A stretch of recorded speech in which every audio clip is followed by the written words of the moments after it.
मी आनंद गुराव स्वागत करतो आहे आपल्या आजच्या एका नवीन व्हिडिओमध्ये. तर मित्रांनो, आजचा माझा प्रवास होणार आहे तो आरवली म्हणजेच सावंतवाडी. आता माझा प्रवास चालू होणार आहे तो Old Goa bypass road national highway 748वरती आहे. तर आत्ता आम्हाला नाही म्हटलं तरी 1 तासभर लागणार की श्रीदेव वेतोबा मंदिर आरवली इथे पोचायला. तर श्रीदेव वेतोबा मंदिर हे दक्षिण कोकणातील एक प्रसिद्ध आणि जागृत देवस्थान आहे. श्रीदेव वेतोबा मंदिर हे 17व्या शतकातील मंदिर आहे. तर मित्रांनो, हे एकदम प्राचीन मंदिर आहे. चला तर मित्रांनो, प्रवासाला आता आम्ही सुरुवात करूया.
ऑलमोस्ट 1 तासाचा रस्ता आम्ही कव्हर करून आता ऑलमोस्ट सातारा ब्रिजवर पोहोचत आलेलो आहोत. तर आता नाही म्हटलं तरी 5 मिनिटात आम्ही सातारा ब्रिजवरती एंट्री करणार आहोत. तर मित्रांनो, आज पावसाने पण चांगलं केलं आहे.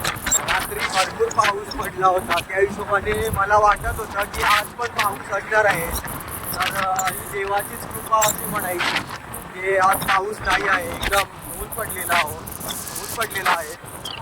तर आता ऑलमोस्ट पोचत आलेलो आहोत आम्ही सातारा ब्रिजवरती. तिथनं आम्ही डायरेक्ट मळेवाडला जाणार. तर मळेवाडला एक अर्ध्या तासासाठी आम्ही थांबणार आहोत. नाश्ता पण केलेला नाही आहे, तर आम्ही तिथेच नाश्ता करणार आहोत. तर हे बघा, या साईडचा उजव्या बाजूने जो जातो तो सरळ हायवे होता. ते काही काम चालू आहे हायवेचं, त्याच्यामुळे असं वळण करून या साईडने गाड्या सोडत आहे. म्हणजे हा जुना रस्ता, म्हणजे जुना हायवे आहे. तर हे बघा मित्रांनो, पोहोचलेलो आहोत. आम्ही सातारा ब्रिजवरती एंट्री करणार आहोत.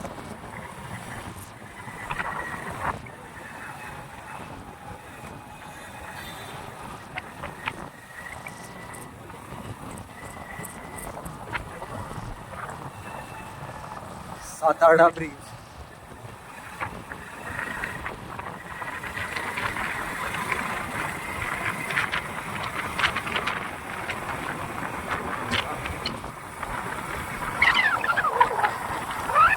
रस्ता तेवढा चांगला नाही आहे, सगळं खडबडीत आहे. खडाखडा होते गाडी पण. ऑलमोस्ट ही बघा महाराष्ट्र गव्हर्नमेंटची बॉर्डर आहे.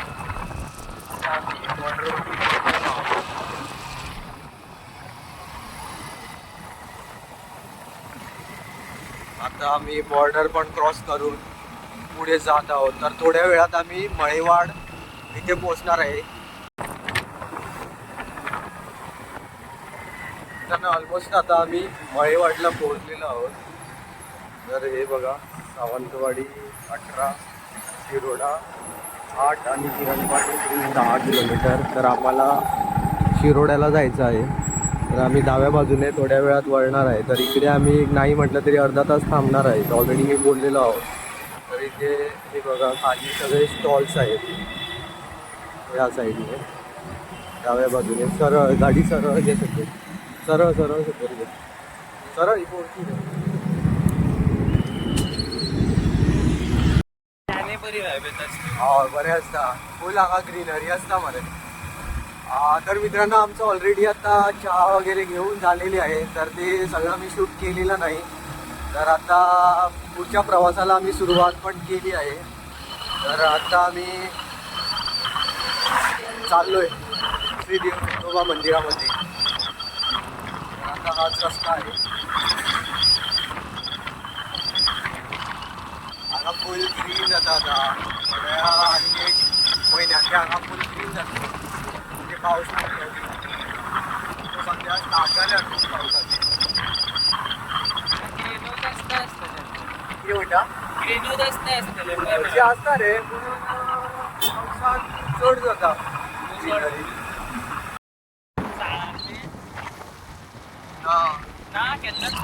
ना म्हणे हा कसं पावला रे हांव गडे पडटायत ना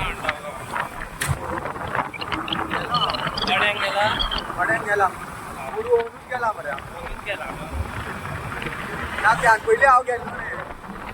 10 वर्सां पयलीं गेल्लो हांव गड्या. एकाचे 2 बीन करता पयला हय हय हय बेस्ट दिसता तें पळोवपाक. तू धांवना फाटीं बीन हे धांवला मरे हांव जाम जाता आमकां धांवता आवाज बीन आयकलो मरे ओलू सारको फुडसून गेल्या घरची वडसून वयता रे.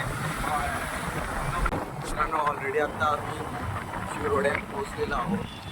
तर आज शिरोड्याचा बाजार पण आहे ना राईट. तर आता मला राईट घ्यायचं आहे. त्या साईडने सर शिरोडा बाजार भरतो. तर हे बघा आता थोड्या 5 ते 10 मिनिटात आम्ही आरवली श्री विठोबा मंदिरात पोहोचणार आहोत. फायनली आम्ही श्रीदेव वेतोबा मंदिर आरवली वेंगुर्ला इथे पोहोचलेलो आहोत. तर आता हे बघा आमच्या पाठीमागेच देवस्थान आहे. तर आता तो आम्ही 2 मिनिटात तिथे मंदिरात जाणार आहोत.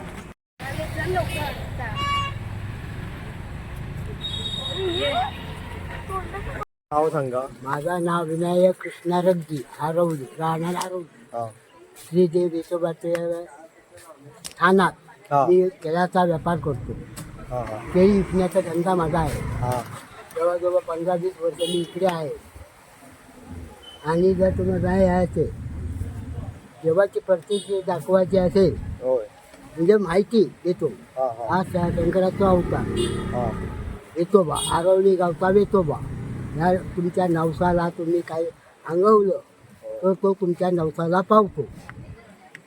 त्या झाल्यानंतर तुम्ही नवस बोललात आणि त्याला विसरल्या द्यायचा तर तो आणून त्याचा नवस वेळाच्या वेळा द्यायचा.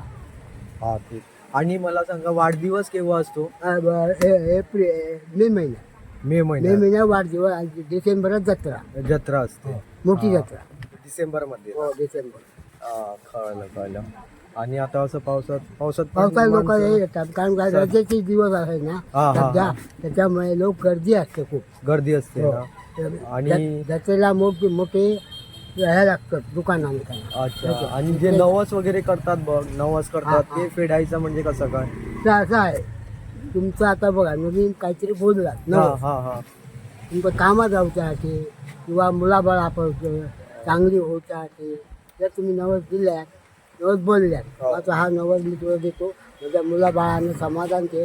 माझ्या नोकरी धंदा काय आहे ना तो चांगला करून घे मग तुझा नवस आम्ही फेडतो. कळलं. असं आहे. बरं बरं. हे कसं हे 100 रुपये काढतो. हे सगळे 100 आहे ना. हा एक द्या. नारळ आहे हा. साखर आहे हा. केळी आहे आणि अगरबत्ती आहे. हां हां हां चालेल. एक द्या मला.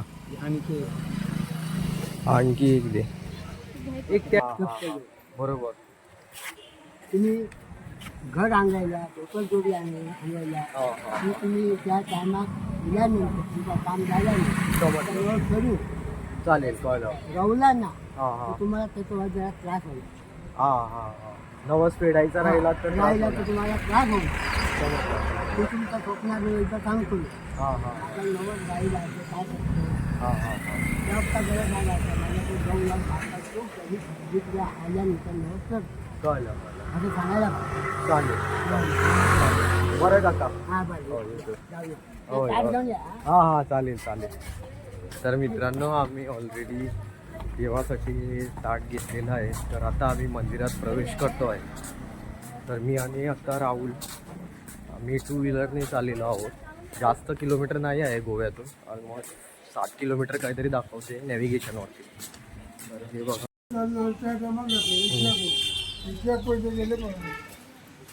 हॉलमध्ये बसायला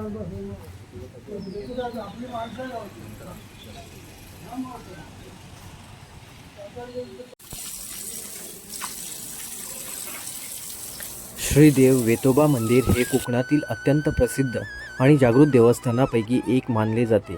आरवली गावचे ग्रामदैवत असलेले श्री वेतोबा हे भक्तांच्या नवसाला पावणारे आणि गावचे रक्षण करणारे दैवत म्हणून ओळखले जातात. दरवर्षी महाराष्ट्र, गोवा आणि कर्नाटकातून हजारो भाविक येथे दर्शनासाठी येतात. सध्या असलेले मंदिर 1660मध्ये बांधण्यात आले असल्याचे उल्लेख आढळतात. मंदिराच्या विशाल सभामंडप नंतरच्या काळात उभारण्यात आला असून येथे धार्मिक व सांस्कृतिक कार्यक्रम मोठ्या प्रमाणात आयोजित केले जातात. मंदिरातील श्री वेतोबांची भव्य मूर्ती ही पंचधातूपासून बनवलेली असून तिची उंची सुमारे 9 फूट 2 इंच आहे. मूर्ती उत्तराभिमुख आहे. उजव्या हातात तलवार आणि डाव्या हातात अग्निपात्र धारण केलेले हे रूप अत्यंत प्रभावी आणि तेजस्वी आहे. गर्भगृहात इतर उपदेवतांच्याही मूर्ती आहेत. ह्या मंदिराची सर्वात प्रसिद्ध परंपरा म्हणजे कौल. एखाद्या महत्त्वाच्या कामाबाबत, अडचणीबाबत किंवा नवसासाठी भाविक देवाचा कौल घेतात. तसेच येथे केळीचा घड, पेढे, लाडू, धोतर, उपरणे आणि विशेष म्हणजे चामड्याच्या चपलांची जोडी अर्पण करण्याची अनोखी प्रथा आहे. स्थानिक श्रद्धेनुसार श्री वेतोबा रात्री गावाचे रक्षण करण्यासाठी ह्या चपला घालून भ्रमण करतात. मंदिर परिसर अत्यंत स्वच्छ, शांत आणि निसर्गरम्य आहे. वेंगुर्ल्यापासून सुमारे 13 किलोमीटर आणि शिरोड्यापासून सुमारे 1 किलोमीटर अंतरावर हे मंदिर असून रस्तामार्गे सहज पोचता येते. मंदिराजवळ वाहनतळ आणि भाविकांसाठी आवश्यक सुविधा उपलब्ध आहे. कोकणातील धार्मिक, ऐतिहासिक आणि सांस्कृतिक वारसा अनुभवायचा असेल तर आरवली येथील श्री देव वेतोबा मंदिराला नक्की भेट द्या. श्रद्धा, भक्ती आणि निसर्ग यांचा सुंदर संगम असलेले हे देवस्थान प्रत्येक भाविकाला एक वेगळाच आध्यात्मिक अनुभव देऊन जाते. कल्की अवतार. भगवान कल्की हा विष्णूचा 10वा आणि अंतिम अवतार मानला जातो. कलियुगाच्या शेवटी पृथ्वीवर पापांचा अंत करण्यासाठी तो अवतरणार आहे. त्याच्या आगमनामुळे कलियुग संपेल आणि सतयुगाची सुरुवात होईल. मत्स्य अवतार. मत्स्य अवतार हा भगवान विष्णूचा दशावतारातील पहिला अवतार मानला जातो. मत्स्य अवतार आपल्याला शिकवतो की धर्म, ज्ञान आणि निसर्गाचे रक्षण करणे हे प्रत्येकाचे कर्तव्य आहे. संकटाच्या काळात श्रद्धा, संयम आणि योग्य मार्गदर्शन यामुळे जीवनाचे रक्षण होते. कूर्म अवतार. कूर्म अवतार हा भगवान विष्णूचा दशावतारापैकी दुसरा अवतार आहे. याला कश्यप किंवा कासवाचा अवतार असेही म्हणतात. देव आणि दानवांनी अमृत मिळवण्यासाठी जेव्हा क्षीरसागराचे समुद्रमंथन केले तेव्हा बुडणाऱ्या मदराचल पर्वताला स्वतःच्या पाठीवर आधार देण्यासाठी विष्णूंनी हे रूप धारण केले. वराह अवतार हा भगवान विष्णूचा तिसरा अवतार आहे. हा अवतार त्यांनी वराह डुक्कर स्वरूपात घेतला. हिरण्याक्ष नावाच्या राक्षसाने पृथ्वीला समुद्राच्या तळाशी लपवले होते. पृथ्वीला वाचवण्यासाठी विष्णूंनी वराह रूप धारण केले. भगवान विष्णूचा चौथा अवतार म्हणजेच नरसिंह अवतार होय. ह्यात विष्णूचे शरीर मानवाचे आणि मुख सिंहाचे होते. दुष्ट राजा हिरण्यकश्यपू याचा वध करून भक्त प्रल्हाद याचे रक्षण करण्यासाठी विष्णूंनी हे रूप धारण केले होते. भगवान विष्णूचा 5वा आणि त्रेतायुगातील पहिला दशावतार म्हणजे वामन. या बट्टू लहान रूपातील अवताराचा मुख्य उद्देश दानशूर, असुर राजा बळीचा अहंकार नष्ट करून देवांचे राज्य परत मिळवून देणे हा होता. वामनाला त्रिविक्रम असेही म्हणतात. भगवान परशुराम हे हिंदू धर्मातील भगवान विष्णूचे 6वे अवतार आहेत. त्याचा जन्म महर्षी जमदग्नी आणि रेणुका माता यांच्या पोटी वैशाख शुद्ध तृतीयेला झाला. प्रजेला त्रास देणाऱ्या आणि अन्यायी क्षत्रिय राजांचा नाश करण्यासाठी त्यांनी अवतार घेतला होता. तर मित्रांनो, व्हिडिओ आवडला असल्यास नक्की लाईक, शेअर आणि कमेंट करा. थँक्यू.